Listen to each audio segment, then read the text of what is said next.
Hello दोस्तों, राधे राधे, जय श्री कृष्णा, जय माता दी। कैसे हैं आप सब? आई होप आप स्वस्थ हो, मस्त हो। माता रानी की कृपा आप सब पे बनी रहे। तो आइए जानते हैं श्री कृष्ण को लड्डू गोपाल के नाम से क्यों जाना जाता है। श्री कृष्ण के इस बाल स्वरूप की सेवा किसी बच्चे की तरह ही क्यों की जाती है।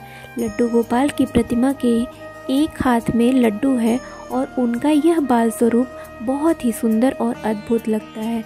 श्री कृष्ण के इस मनमोहक स्वरूप के पीछे एक सच्ची कहानी है। आइए जानते हैं श्री कृष्ण का नाम लड्डू गोपाल कैसे पड़ा। सबसे प्यारे सांवले सलोने मेरे लड्डू गोपाल।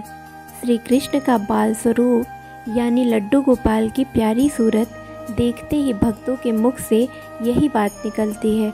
घर में लड्डू गोपाल को रखकर उनकी सेवा करने वाले लोगों को तो लड्डू गोपाल से एक विशेष प्रकार का लगाव होता है।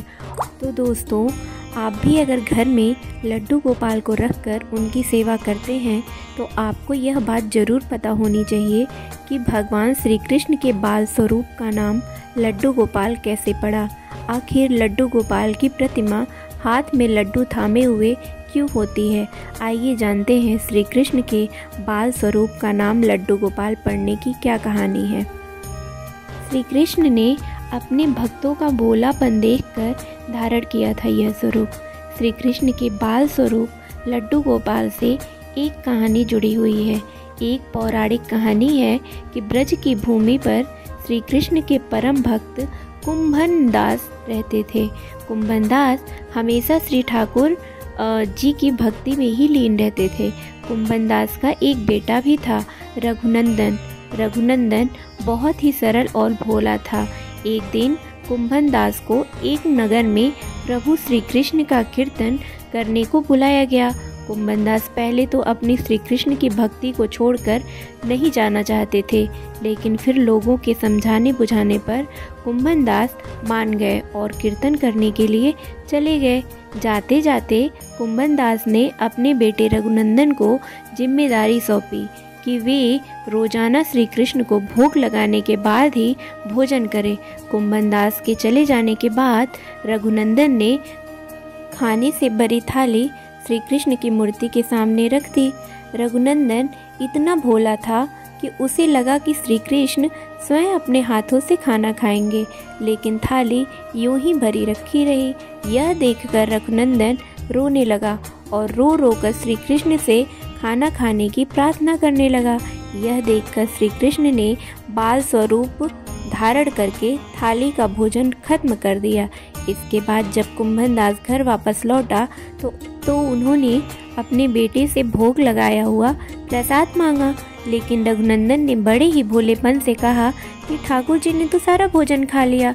यह सुनकर कुंभन दास को लगा कि शायद उनके बेटे रघुनंदन ने सारा भोजन खा लिया होगा और अब झूठ बोलकर बचना चाह रहा है। इसी तरह कुंभन दास जब भी कीर्तन में जाते थे अपने बेटे को श्री कृष्ण को भोग लगाने के लिए कहते थे। रोजाना भोग का प्रसाद नहीं बचता था और पूछने पर रघुनंदन वही बात दोहरा देता था कि सारा भोजन श्री कृष्ण ने खा लिया।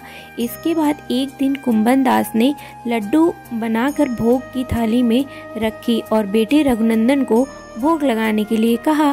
कुंभन दास छुप कर देखने लगा कि आखिर सच क्या है। उस दिन भी यही हुआ। रघुनंदन ने श्री कृष्ण को खाना खाने के लिए आमंत्रित किया। श्री कृष्ण ने बाल रूप बनाया और लड्डू खाने लगे। जब कुंभन दास ने स्वयं श्री कृष्ण को बाल रूप में देखा तो वे दर्शन के लिए दौड़े चले आए। उस समय श्री कृष्ण ने एक हाथ में लड्डू और दूसरे हाथ वाला लड्डू मुख में जाने को ही था कि वे एकदम जड़ हो गए। इस घटना के बाद से ही उनकी इसी रूप में पूजा की जाती है और श्री कृष्ण के इस बाल स्वरूप को लड्डू गोपाल कहा जाता है। राधे राधे, जय श्री कृष्णा। आपको वीडियो अच्छी लगी हो तो लाइक करिएगा, शेयर करिएगा, सब्सक्राइब करिएगा। मिलते हैं नेक्स्ट वीडियो में। राधे राधे।